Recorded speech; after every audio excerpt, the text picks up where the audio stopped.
Let's see how this goes, because there's a kitten right there who might want to play with a tripod and destroy my attempt to make this video.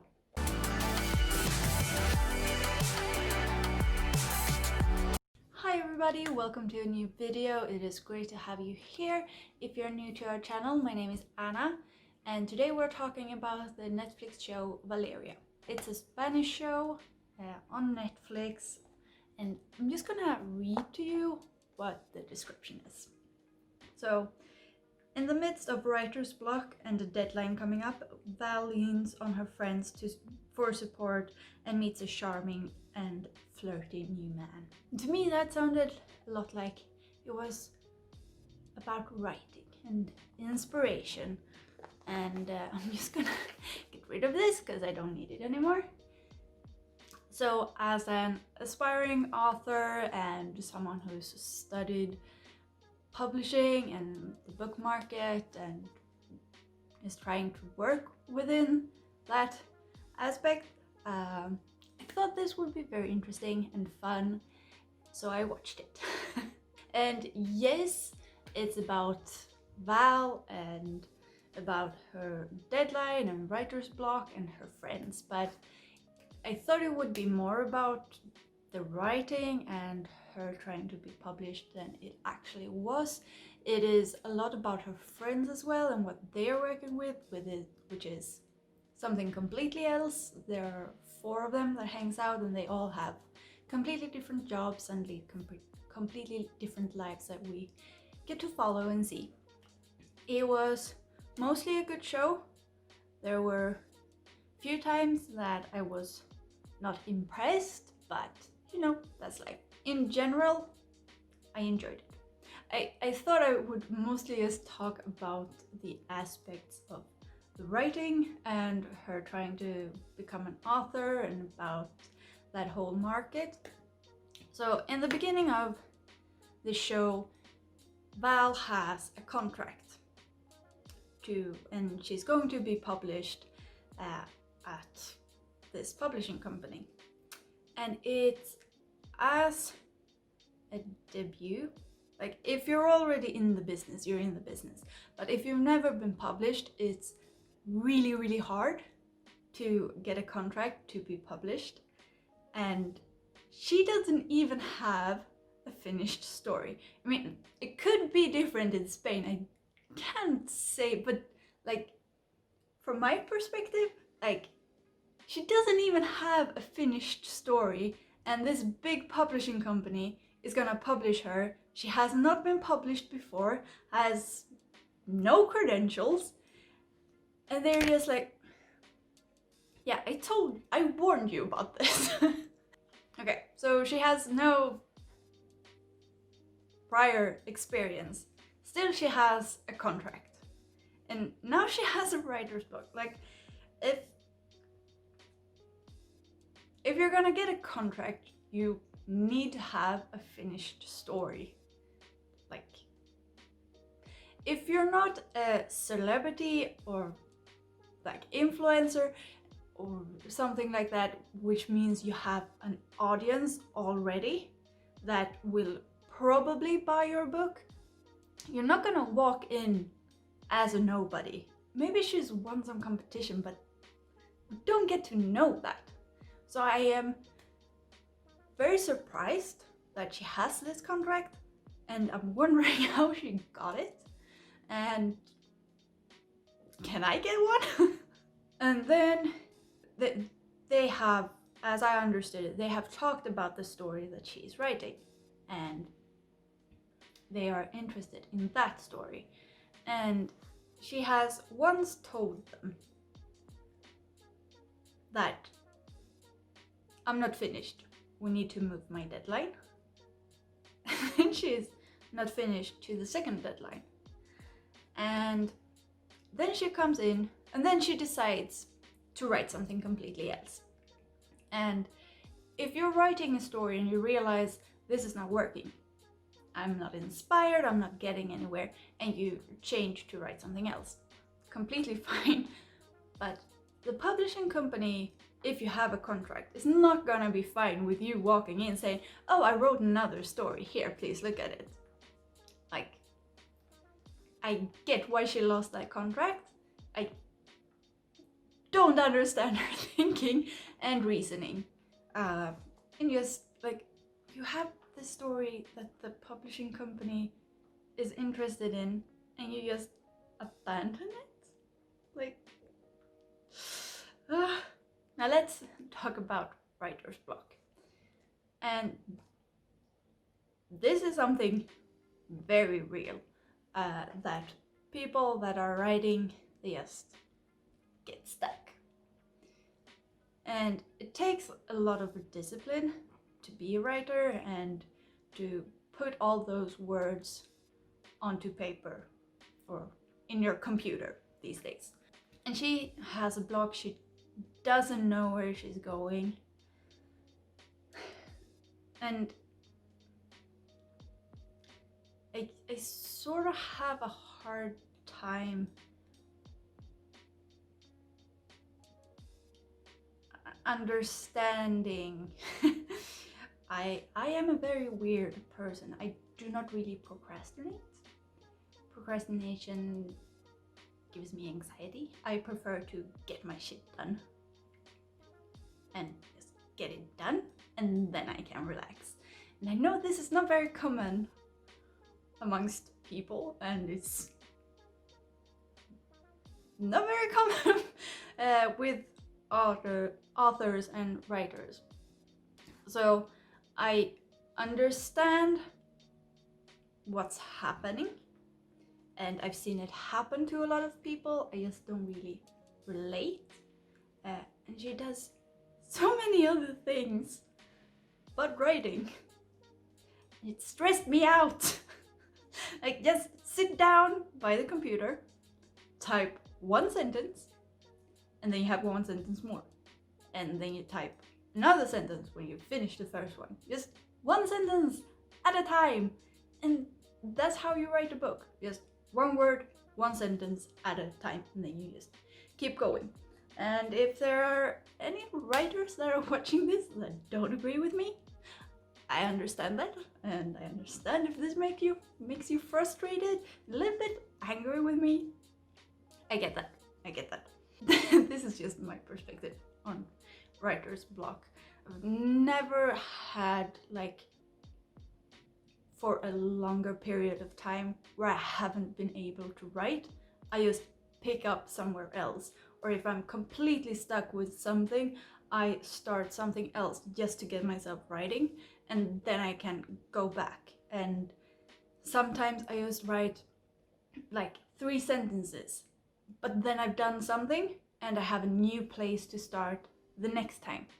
And sometimes that's how you have to work, but I've never been in the situation where it's been like a month and I've sat at a computer every day and not been able to write anything. Like, I've taken breaks from writing. Like, I've made the choice not to sit by the computer and try to write, but I've never been in the position where I haven't been able to. And then we have the aspect of making money. Every writer's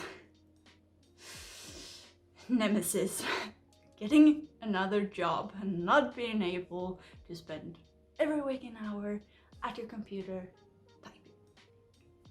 And you know, we live in reality, and I get how frustrated she is that she has to take this job at the museum looking at rock.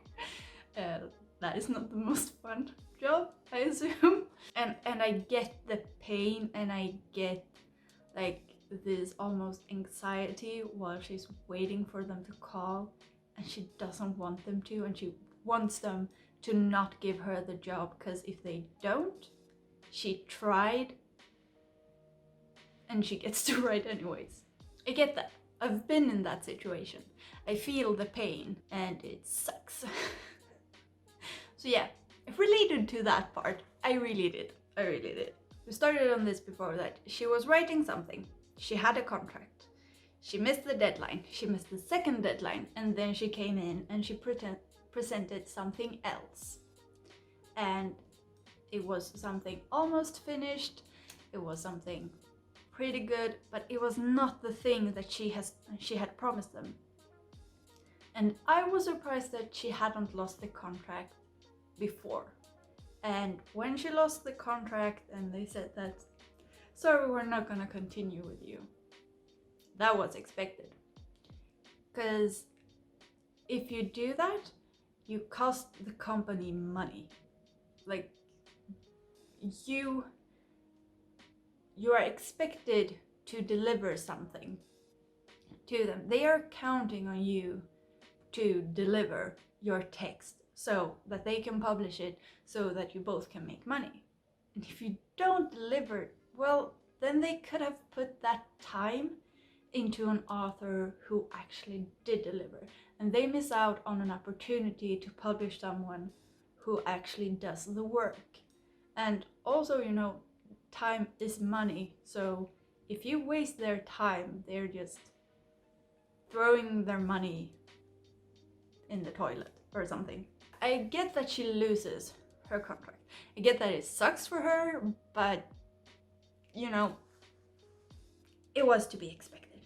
After she loses her contract, it's not fun, but she changes gears somewhere along the line, and she's told that what she wrote, it wasn't really enough. So she switches gears, she's more vulnerable, she does her writing, and she gets over the writer's block, and that is amazing. And I don't know if that's how it really works, since I haven't been in that complete writer's block where you can't write a single word and you don't get anywhere with your story, and then it just and then the words just flows. But I've had a few days when I just sit down by the computer and all of a sudden I've written 20 pages and it feels so good. But yeah, so that made me very happy for her, and I can imagine a lot of other people felt the same way, that, oh yes, now we're getting somewhere. And then she presents this new project that she had, and the publishing company, like, they give her another chance, which I found impressive. But they gave her another chance, they look at this work and they say, yes, we want to publish it. And she goes, yay! But they want to publish it under another name. And that presents a dilemma. And it's not weird with pseudonyms. There are a lot of people, like in history, like it was very common that women were published under male names because women were not taken seriously. And there have been people that they don't want their name to be known, they don't want to be celebrities, so they publish under another name. And today it's very common that when you write erotica, which Val is writing, you publish it under another name because you don't want to be associated. There are many authors that write both erotica and other stuff, and they don't want their other stuff to be connected to the erotica.